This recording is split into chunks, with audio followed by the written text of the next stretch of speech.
सो है गाइस, आज हम लोग स्टार्ट करने वाले हैं साइंस 2 का chapter number 5 towards the green energy.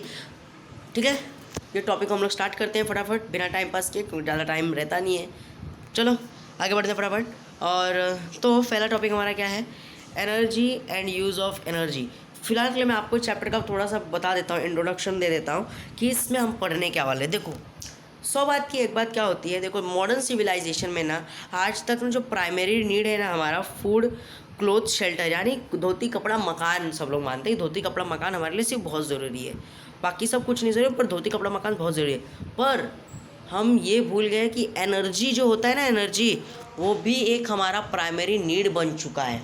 समझ रहा है, वो भी हमारा क्या बन चुका है, प्राइमरी नीड बन चुका है। फूड क्लोथ शेल्टर के साथ, धोती कपड़ा मकान के साथ एनर्जी भी हमारा एक प्राइमरी नीड बन चुका है। इसके ऊपर फिल इन द ब्लैंक्स में आता है, याद करके रख लेना।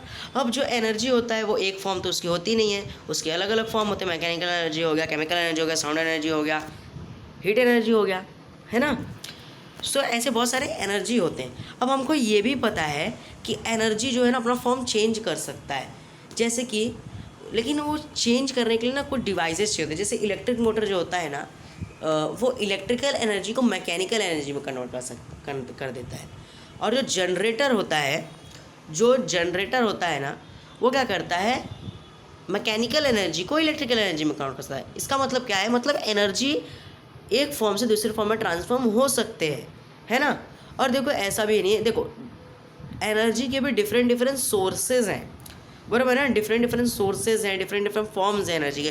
केमिकल एनर्जी हो गया, हीट एनर्जी हो गया, लाइट एनर्जी हो गया, बहुत सारे उनके मतलब अलग अलग फॉर्म्स हैं।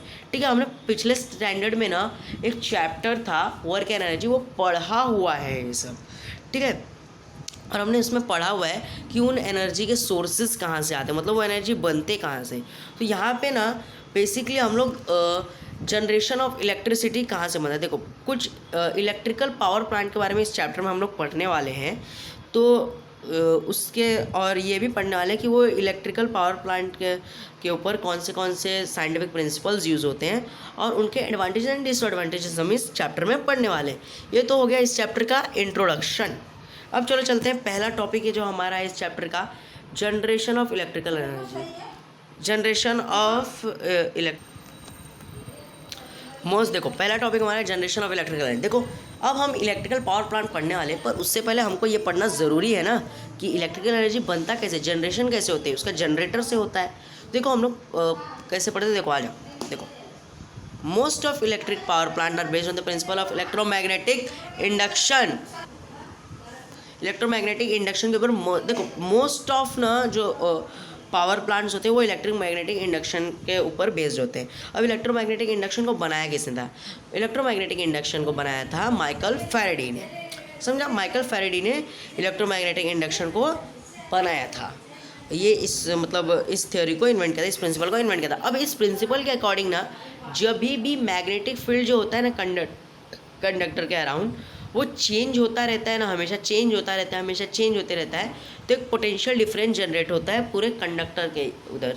तुमको नहीं समझा, देखो समझाता हूँ। देखो वेट अ मिनट, हाँ देखो, ये देखो हमारा ये मैग्नेटिक फील्ड है, ये हमारा मैग्नेटिक फील्ड है। अब ये जो देखो ये डंडी देख रहे हो ना, डंडी, ये इसको घुमाएगा बराबर, और ये मैग्नेट ऐसा रोटेट होता रहेगा। क्या होता रहेगा, रोटेट होता रहेगा, बराबर है ना। जब ये रोटेट होता रहेगा ना, तो जब ये रोटेट हो, इसकी मैग्नेटिक फील्ड जब इस कॉइल पे पड़ेंगे ना, जब इस कॉइल पे पड़ेंगे ना, सो इलेक्ट्रिक एक पोटेंशियल डिफरेंस क्रिएट होता है। जो कि ये वायर कंडक्टर है हमारा, इस कंडक्टर में पोटेंशियल डिफरेंस क्रिएट होता है। और वो पता कैसे चलता है हमको, वो हमको पता चलता है इस वोल्टामीटर के द्वारा। ठीक है, इस वोल्टामीटर के द्वारा हमको पता चलता है। समझा, ये होता है इलेक्ट्रोमैग्नेटिक इंडक्शन। कैसे काम चलता है वो मालूम पड़ गया होगा, नहीं भी चलता होगा तो मैं तुमको सजेस्ट करता हूँ पार्थ मोमा सर का वो 4th चैप्टर, किसी से भी 4th चैप्टर बस पढ़ के आ जाओ, उसका बस ना जनरेटर पढ़ के आ जाओ, या फिर माइकल फैराडे का इंड्यूस्ड लॉ पढ़ के आ जाओ। ठीक है, तब तुमको और अच्छे समझ में आएगा। समझा, देखो आगे क्या बोला है, the field around the conductor can be change in two way. देखो फील्ड अराउंड, देखो जो फील्ड होता है मैग्नेटिक फील्ड, ये जो कंडक्टर के यहाँ पे जो मैग्नेटिक फील्ड है वो दो चीज़ों में चेंज हो सकते हैं, मतलब दो वे है उसके। इफ़ देखो, या तो जो कंडक्टर है, देखो या तो कंडक्टर स्टेशनरी हो, स्टेशनरी का मतलब वहीं पे खड़ा है, या तो कंडक्टर देखो जैसे ये कंडक्टर है मेरा, ठीक है, या कंडक्टर ऐसा ही रहे, मैग्नेट घूमे, देखो रुको 1 मिनट, हाँ सवाल है हमारा कंडक्टर है, ठीक है, ये कंडक्टर ऐसे खड़े ही रहे और मैग्नेट हमारा जो है ना, देखो ये जो मैग्नेट है ना, जो ऐसा मैग्नेटिक फील्ड प्रोड्यूस कर रहा है, ये ऐसा गोल गोल ऐसा घूमे, ठीक है, ये क्या करे, ऐसा गोल गोल घूमे। सो इससे अच्छा क्या है, देखो ऐसा गोल गोल घूमे, एक वे ये है, और दूसरा वे हमारा क्या बनता है, या तो मैग्नेट ऐसा रहे, या तो मैग्नेट जो है ना ये हमेशा ऐसा रहे, ये जो सोलेनॉइड है ना, मतलब ये जो कंडक्टर है ना, ये गोल गोल ऐसे घूमे। ये दो वे में हम इलेक्ट्रिसिटी प्रोड्यूस कर सकते हैं, समझा। तो the field around the conductor can be changed in two ways if the conductor is stationary and magnet is rotating. The field around the conductor changes or if a magnet is stationary but the conductor is moving, then also field around the conductor will change. समझा। अगर conductor भी move करता है तो field उसका यहाँ का change होगा और पोटेंशियल डिफरेंस फिर से बनेगा, ठीक है। Thus in both this cases a potential difference is created, एक पोटेंशियल डिफरेंस क्रिएट होता है इन दोनों केसेस में। अगर या तो कंडक्टर स्टेशनरी रहेगा, मैग्नेट घूमेगा, मैग्नेटिक फील्ड चेंज होगी तो भी पोटेंशियल डिफरेंस बनेगा, या तो मैग्नेट स्टेशनरी रहेगा, कंडक्टर घूमेगा, फिर भी पोटेंशियल डिफरेंस फॉर्म होगा, ठीक है, कंडक्टर के अराउंड पोटेंशियल डिफरेंस बनेगा, ठीक है।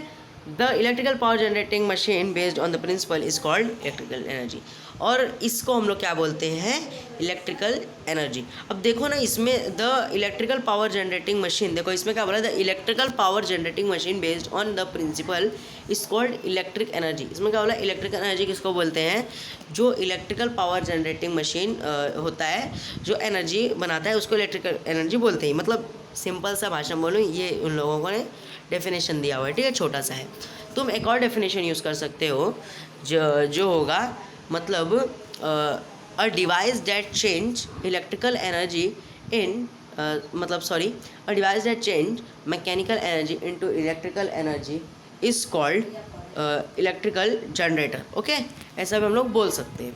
सो आगे next, such large generator are used in commercial power. अब देखो जो जनरेटर होते हैं ना, बड़े बड़े जो जनरेटर होते हैं ना, वो कमर्शियल यूजेस के लिए यूज़ होते हैं।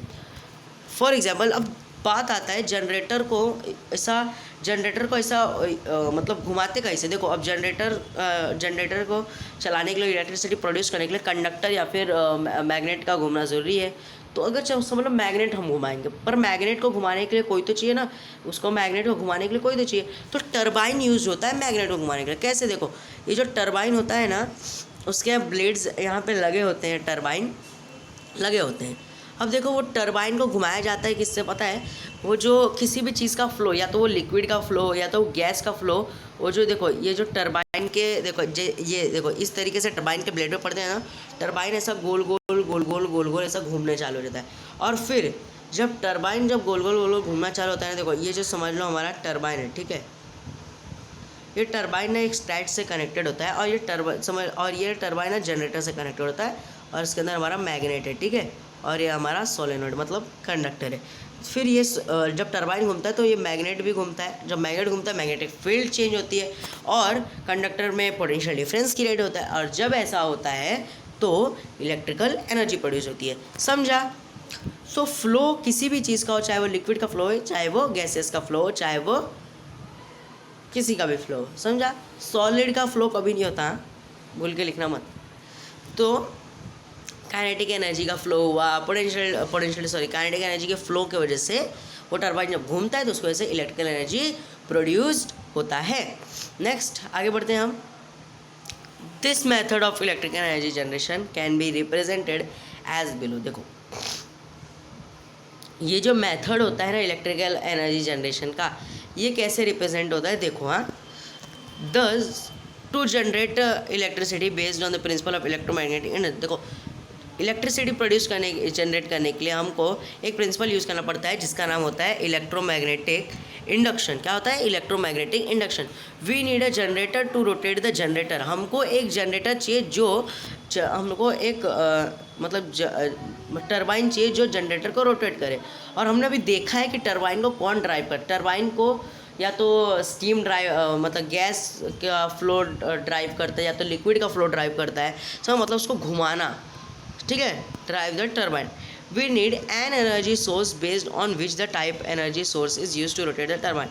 मतलब इसका मतलब क्या है, देखो हमको ना उस मतलब इलेक्ट्रिकल एनर्जी प्रोड्यूस करने के लिए, मतलब जनरेटर को घुमाने के लिए भी ना एक जनरेटर को घुमाता कौन है, टरबाइन। मतलब उस टरबाइन को भी घुमाने के लिए ना हमको एक एनर्जी चाहिए, उस एनर्जी का नाम क्या है, काइनेटिक एनर्जी, ठीक है। The different types of power generating situation, the design of turbine use in different types of power station is also different. समझा।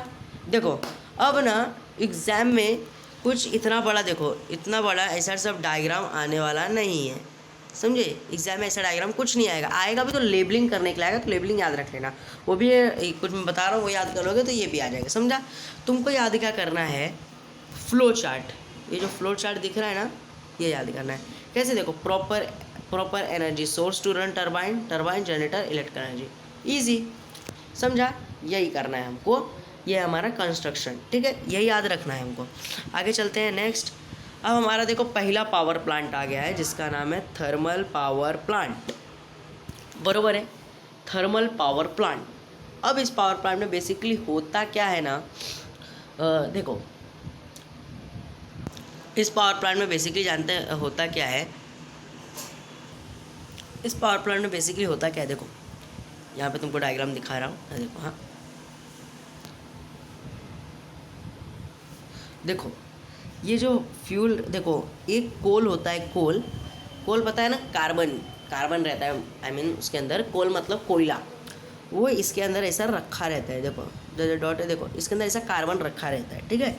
अब ये जो कार्बन जो रहता है ना, इसको ना देखो बर्न किया जाता है। कैसे बर्न किया जाता है, देखो, हाँ देखो इसको ना बर्न किया जाता है, इसको कार्बन को क्या किया जाता है, जलाया जाता है। देखो इसको जला रहे हैं यहाँ से, देखो अब जो इसका जो धुआं रहता है ना, धुआं, ये जो स्टैक टावर दिख रहा है, ये स्टैक टावर, इससे जो इसका धुआं निकलता है वो निकल जाता है, धुआं निकलता है, ठीक है। इससे क्या होता है, उसका धुआं निकल जाता है। अब यहाँ पे देखो कोल है जो जल रहा है। अब ये कोल जब जल रहा होता है ना, तो देखो यहाँ पे जो वाटर होता है कुछ, ये वाटर को ना इसके अंदर पंप किया जाता है। देखो यहाँ से वाटर देखो जाता है बॉयलर के अंदर, ठीक है। जब बॉयलर के अंदर वाटर जाता है ना, तो गर्म होके बाहर आता है। क्या होके बाहर आता है, गर्म होता है। और जब वो वाटर गर्म होता है ना, तो वाटर गर्म होके ना वो वाटर कन्वर्ट किस में हो जाता है, स्टीम एनर्जी में, और मतलब स्टीम में कन्वर्ट हो जाता है। वाटर क्या हो जाता है बॉयलर के अंदर, जब वो फ्यूल जो गर्म रहता है, जब वाटर अंदर गया तो वो भी गर्म होकर स्टीम में कन्वर्ट हो गया। और स्टीम के पास क्या होता है, काइनेटिक एनर्जी होता है। फिर वो क्या जाता है, यहाँ से टरबाइन को रोटेट करता है और फिर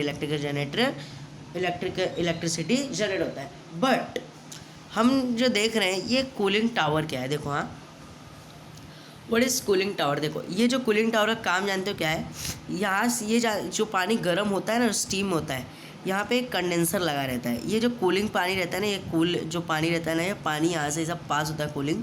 देखो, हाँ ये जो स्टीम रहता है ना, स्टीम, इसका जो हीट रहता है ना, ये कूल वाटर एब्जॉर्ब कर लेता है और वापस से चला जाता है। क्या होता है, एब्जॉर्ब करता है और वापस से चला जाता है। ये गर्म हो, यहाँ से ये पानी ठंडे से गर्म होके जाता है और यहाँ पे कूलिंग होके फिर वापस आता है, और फिर ऐसे पानी ऐसा रोटेट होता है। फिर ये जो पानी होता है ठंडा पानी, फिर ऐसा पंप करके अंदर बैठते हैं, फिर वो स्टीम बन के फिर जनरेट होता है इलेक्ट्रिसिटी, फिर कंडेंसर, मतलब ये साइकिल चलता रहता है। नहीं समझा कुछ, देख लो ऊपर रीड कर रहा हूँ, समझ आएगा। देखो आ जाओ। In this time turbine is rotated to using the steam. देखो स्टीम, टरबाइन यूज होता है स्टीम को रोटेट करने का। देखो, हाँ water is heated in the boiler. देखो वाटर जो होता है बॉयलर के अंदर हीट होता है, फिर जो वाटर होता है ना, वो थर्मल एनर्जी को जो कोल को बर्निंग करने से जो थर्मल एनर्जी होती है ना, थर्मल एनर्जी का मतलब क्या होता है, जो गर्म होते हैं। देखो जो थर्मल एनर्जी जो होता है ना, जो कोल को हम बर्न करते हैं, उससे क्या होता है, जो वाटर इन द बॉयलर होता है ना, वो स्टीम में कन्वर्ट हो जाता है, स्टीम में कन्वर्ट हो जाता है, ठीक है। Very high temperature and pressure is generated. मतलब स्टीम मतलब बहुत ज़्यादा टेम्परेचर हाई रहता है और प्रेशर की वजह से वो वाटर क्या हो जाता है, स्टीम में कन्वर्ट हो जाता है। और उस एनर्जी को क्या बोलते हैं, this energy in the steam drive. देखो अब स्टीम के अंदर कौन सा एनर्जी रहता है, काइनेटिक एनर्जी रहता है। तो जब स्टीम के अंदर काइनेटिक एनर्जी रहता है ना, तो स्टीम के वजह से जो होता है ना, टरबाइन को रोटेट किया जाता है। जब टरबाइन रोटेट होगा तो टरबाइन किससे कनेक्टेड है, जनरेटर से, और जनरेटर से कनेक्टेड है which give us electrical energy. और जब टरबाइन घूमेगा तो जनरेटर काम करना चालू कर देगा, और जब जनरेटर काम करना चालू कर देगा तो इलेक्ट्रिसिटी प्रोड्यूस होगी। ठीक है, the steam is converted back into water and water is recirculated to the boiler. और मैंने जैसे बताया था, ये टरबाइन है, वहाँ से जब पानी स्टीम में हो जाता है, कंडेंसर में जाता है जब पानी, तो कंडेंसर में जो कूलिंग टावर पानी लेके आता है वहाँ से ऑब्जॉर्व करता है गर्म पानी को, और स्टीम जो होता है वापस से वाटर बन जाता है, और वो गर्म पानी वापस से चला जाता है, फिर कूलिंग टावर वापस से कूल करके लाता है। तो ये साइकिल जो है हमेशा बार बार चलता रहता है। अब एग्ज़ाम में उतना बड़ा, देखो इतना बड़ा तुमको एग्ज़ाम में इतना बड़ा तुमको आने वाला नहीं है डायग्राम, समझा? आएगा क्या, देखो ये आएगा तुमको फ्लो चार्ट। और मैं पहले बता रहा हूँ, इस चैप्टर के फ्लो चार्ट सब करके जाना बहुत इंपॉर्टेंट होते हैं। सो ये कंस्ट्रक्शन अगर क्वेश्चन में आते हैं, draw a neat and labelled draw a neat diagram of neat flow chart of construction of thermal power plant, ऐसे भी आ सकते हैं। कैसा है, कोल जो फ्यूल है उससे क्या हो रहा है, एक बॉयलर है जो वाटर को स्टीम में कन्वर्ट करता